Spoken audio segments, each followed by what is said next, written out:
She joked, "If you fix this engine, I'll marry you." He didn't laugh. He just fixed it. It all started on a Thursday afternoon in the thick Georgia heat, when the air conditioner died first, the dashboard flickered, and her car rolled to a silent stop.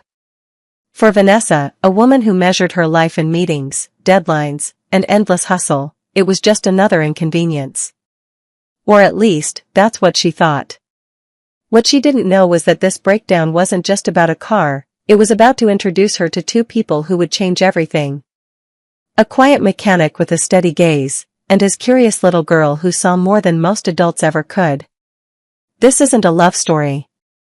It's a story about repairs, the kind you can't make with a wrench.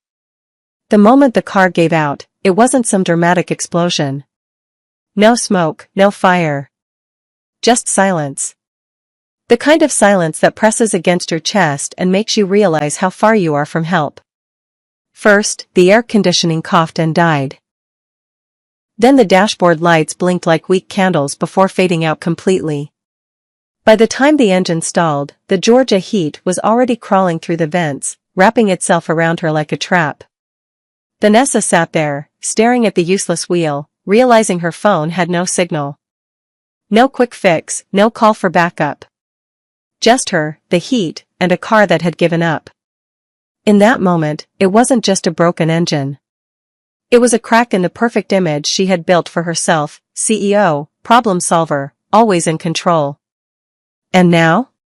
She was stranded, sweating, and powerless. But sometimes, life has a way of breaking you down just enough, so you'll finally walk toward what you actually need. Vanessa's heels clicked against the cracked pavement as she walked the mile into town, every step fueled by frustration. Sweat clung to her skin, but her pride kept her head high. She wasn't the kind of woman who looked lost, even when she was. The sign read Bell's Auto Repair. A simple garage, nothing flashy. Just the smell of oil, the hum of a fan, and the rhythmic clang of a wrench against metal. That's where she first saw him. Elijah. Broad shoulders, grease on his hands, a man who didn't waste words. He looked up, met her eyes, and nodded once, calm, steady, unshaken by the storm she carried in with her. Before she could speak, another voice cut through. A little girl, no older than 9, peered at her from behind a workbench. Big curious eyes, a sketchbook clutched tight to her chest. "You look like you're melting," she said, matter of fact, like it wasn't rude at all. That was Zora. Sharp, honest, disarming in a way only children can be.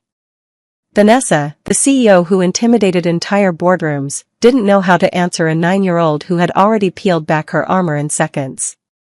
And just like that, the collision began. Vanessa crossed her arms, trying not to look impressed by the quiet mechanic. She explained the breakdown, half expecting him to shrug and tell her it would take weeks. Instead, Elijah just wiped his hands on a rag and said, "Let's take a look." His calmness annoyed her. She was used to people rushing, scrambling, proving themselves. He didn't seem to care who she was, or what she could afford. So she threw out a joke, sharp and careless. "If you fix this engine, I'll marry you." The words hung in the air, meant to be sarcastic. Meant to remind him she wasn't just another stranded customer. But Elijah didn't even smile. He just looked at her, eyes steady, and replied, "Challenge accepted." Then he turned and walked toward her car like it was nothing. For the first time in a long while, Vanessa was caught off guard. This wasn't the reaction she expected. Not the laugh, not the flotation, not the dismissal. Just a simple man who took her words literally. And set out to prove he could do what she doubted. And in that small, quiet moment, something shifted. The garage buzzed with the low hum of tools and the clatter of wrenches. Elijah was already under the hood, lost in his work, his movements precise and unhurried. Vanessa, on the other hand, hated waiting. Waiting meant stillness. Stillness meant thinking. She pulled out her phone, stared at the blank screen, no signal. Just her, the silence, and the child watching her like a puzzle she wanted to solve. Zora slid onto the stool beside her, sketchbook balanced on her knees. Without asking, she started to draw. Her pencil scratched quickly, confidently. A few minutes later, she turned the page toward Vanessa. It was her. The sharp lines of her jaw, the tired eyes, the expensive blazer crumpled from the heat. Somehow, the little girl had captured her not as the polished CEO, but as she really was in that moment. Exhausted. Human. Vanessa laughed softly, but there was no denying the sting. "You're too honest," she said. Zora just shrugged. "You look like someone who forgot how to play." It was a child's observation, simple and blunt. But it landed harder than any boardroom critique. As Elijah worked, Vanessa sat there, sketch after sketch sliding into her lap, each one stripping away the armor she wore so carefully. And for the first time in years, she wasn't being judged by her title, her money, or her success. She was just seen. And she didn't know what to do with that. By the time Elijah finally wiped the grease from his hands, the sun had dipped lower, casting long shadows across the garage. He handed Vanessa a bottle of water without a word, then sat across from her on the bench. For a moment, they just listened to the cicadas outside. Then she broke the silence. "You don't even know who I am, do you?" Elijah shrugged. "You're someone whose car broke down." No awe, no recognition, no curiosity about her wealth or power. Just a simple truth. She almost laughed at the absurdity of it. Back in the city, her name opened doors. Here, it meant nothing. And maybe that's why she found herself admitting things she'd never said out loud. "I work all the time," she confessed. "I built everything I thought I wanted. But somehow, it feels like I lost something on the way."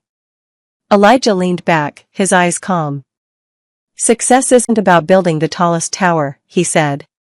"It's about who's waiting for you when you come home."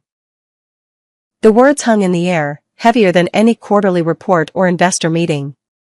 For Vanessa, success had always meant being untouchable. For Elijah, it meant being present.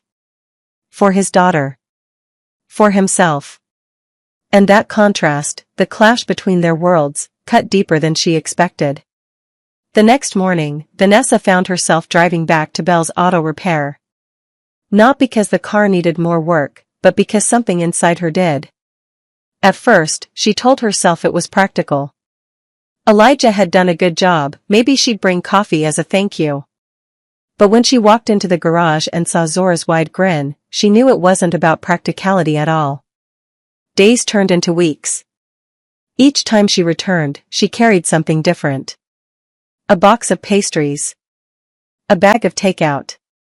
Once, she even brought a stack of books she thought Zora might like. Elijah never asked why she kept coming back. He didn't need to. He simply nodded, handed her a stool, and went back to work. The garage became something she never expected, a refuge. A place where nobody cared about her deadlines, her titles, or her reputation. A place where laughter came easily, where silence wasn't heavy but healing. With Zora, she rediscovered the joy of small things, scribbling in a sketchbook, trading jokes, even just sitting in the shade with a soda. And with Elijah, she found a steady presence that grounded her in a way no luxury office ever had. She didn't know what to call it. Friendship? Escape? Something more? All she knew was that she couldn't stay away. One afternoon, as Vanessa sat at the workbench, Zora handed her a sketch without saying a word. It wasn't just a picture of her this time, it was a picture of Vanessa standing in front of a tall glass building, her shoulders hunched, her face blank. Behind her, drawn faint but clear, was a little girl holding a balloon, reaching for her. Vanessa stared at it, stunned. "Why did you draw this?" she asked softly. Zora shrugged like it was obvious. "Because you look like someone who forgot how to smile." The words hit harder than she wanted to admit.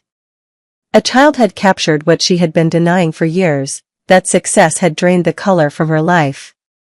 Later that day, as she and Elijah leaned against the hood of a car cooling in the evening air, she finally asked him the question that had been gnawing at her.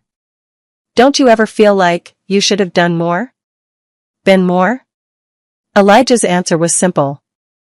Every night, I tuck my daughter in. That's more than enough. No corporate ladder. No endless grind. Just presence. Just peace. And for Vanessa, the realization was crushing. All her years of climbing, running, sacrificing, yet here was a man with less money, less recognition, less everything, and somehow, he had more. That was the turning point. The moment she realized the life she had built might not be the life she truly wanted. By the time fall settled over Georgia, the visits had become part of Vanessa's life. She no longer needed excuses. The garage was her refuge, and she showed up simply because she wanted to. One afternoon, she arrived carrying a carefully wrapped package. Inside was a plaque engraved with words Elijah had once said, the ones that refused to leave her mind. Success isn't about building the tallest tower. It's about who's waiting for you when you come home. Elijah read it, a rare smile flickering across his face. Zora clapped like it was a prize, proud that her father's wisdom had been captured in something permanent. For Vanessa, it wasn't just a gift. It was a confession that his simple truth had reshaped her more than any deal or promotion ever had. Zora, of course, had her own gift. She flipped open her sketchbook to a page she'd saved.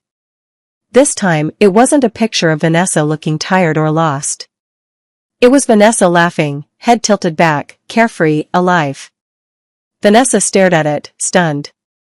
Somewhere along the way, the little girl had seen her change. And in that quiet garage, surrounded by grease-stained tools and laughter that came too easily, Vanessa realized something. This wasn't about romance. It wasn't about fairy tales or promises. It was about connection, about finding people who saw her not for what she owned or what she achieved, but for who she really was. And sometimes, that's stronger than love. When Vanessa's car broke down that Thursday afternoon, she thought it was nothing more than bad luck. An inconvenience. A delay in her perfectly scheduled life. But it turned out to be the start of something much bigger. A quiet mechanic who reminded her that strength isn't measured in titles, but in presence. A little girl whose sketches exposed truths she'd buried for years. And a simple garage that became the place where she finally stopped running long enough to breathe. It wasn't a romance. It wasn't a fairy tale. It was a repair job, the kind that had nothing to do with engines. Because sometimes, life doesn't fall apart to punish you. It breaks down to show you what really matters. And when that happens, the question isn't who can fix your car. It's who can help you rebuild yourself. We spend so much of our lives chasing things we think will make us whole, bigger paychecks, louder titles, shinier recognition. And yet, when the noise fades, what's left? For Vanessa, it took a broken-down engine on a forgotten Georgia road to see the truth. That the people who steady us matter more than the trophies we collect. That a child's sketch can reveal more than 1,000 boardroom presentations. And that peace doesn't always come wrapped in success, it often hides in the quiet corners we least expect. Maybe your breakdown hasn't come yet. Or maybe you're standing right in the middle of it now. But when it does, remember this. Engines stall. Careers shift. Plans collapse. But the real story isn't about what failed. It's about who shows up to help you rebuild. And that kind of repair lasts forever.